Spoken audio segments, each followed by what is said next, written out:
আমাদের যে সমস্ত সম্পদের জাকাত আসে একটা প্রকার হলো ব্যবসায়ী সম্পদ। তো ব্যবসায়ী সম্পদের জাকাত আসে, ওই জাকাতের আদায়ের পদ্ধতি আজকে আমরা আলোচনা করতে যাচ্ছি।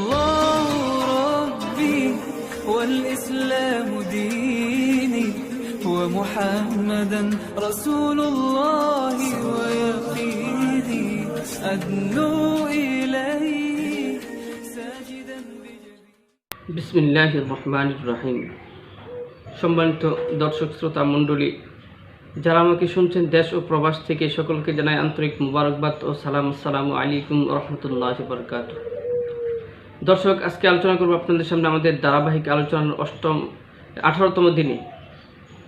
আজকের আলোচনা বিষয় হলো আমাদের ব্যবসায়ী মালের জাকাত কিভাবে দিব, কি পরিমাণ মাল হলে, সম্পদ হলে ব্যবসায়ী মালের জাকাত দিতে হবে এবং ব্যবসায়ী মালের জাকাত দেওয়ার পদ্ধতি কী।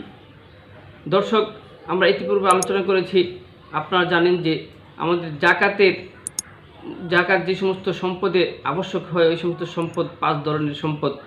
1 নম্বর হলো নগদ অর্থ, 2 নম্বর স্বর্ণ রূপা।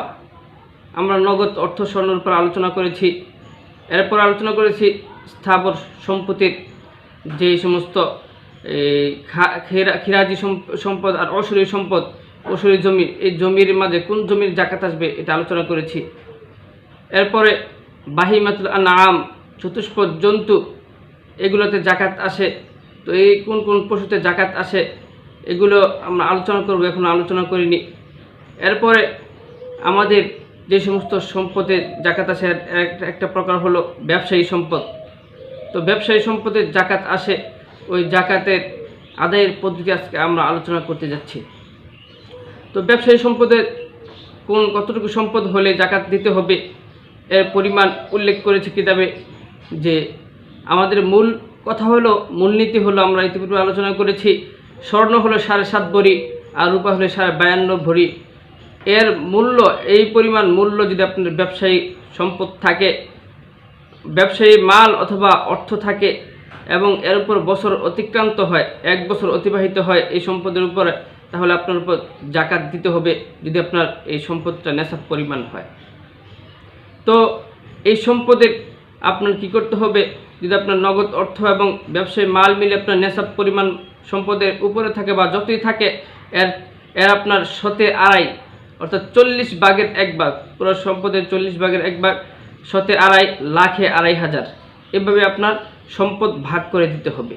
এটা হলো আপনার ব্যবসায়ী মাল বন্টন করার সিস্টেম। এই সিস্টেমটি রয়েছে আপনার ফতোয়া মাহমুদিয়ার 122 নম্বর পৃষ্ঠায়, মালে তিজারত মে জাকাত এই অধ্যায়ে। এই অধ্যায়ের অন্তর্ভুক্ত এই মাসআলা ধারাবাহিকভাবে আলোচনা করেছে। এরপর রয়েছে তাবয়িনুল হাকায়েক, পৃষ্ঠা নাম্বার 279, 1 নম্বর খণ্ড। এছাড়া রয়েছে বাহরুর যেটি বাহরুর রায় কুয়েট, সাফা নাম্বার, পৃষ্ঠা নাম্বার 228 এবং খণ্ড নাম্বার 2। এভাবে এছাড়া অন্য কিতাবে রয়েছে এই সমস্ত বিষয়গুলো বিস্তৃত আলোচনা করেছে যে ব্যবসায়ী মালের জাকাতের সিস্টেম নমুনা কী। তো এছাড়া আমরা ইনশাল্লাহ আপনাদের স্ক্রিনে আপনাদের একটা চার্ট দেখিয়ে দিব, এটি দেখলে আপনার সুবিধা হয়ে যাবে। তো আপনারা দেখবেন স্ক্রিনে ইনশাল্লাহ। আমি আজকে এখানেই শেষ করব, এ বলে শেষ করছি। ওয়া আখিরু দাওয়ানা আলহামদুলিল্লাহি রাব্বিল আলামিন।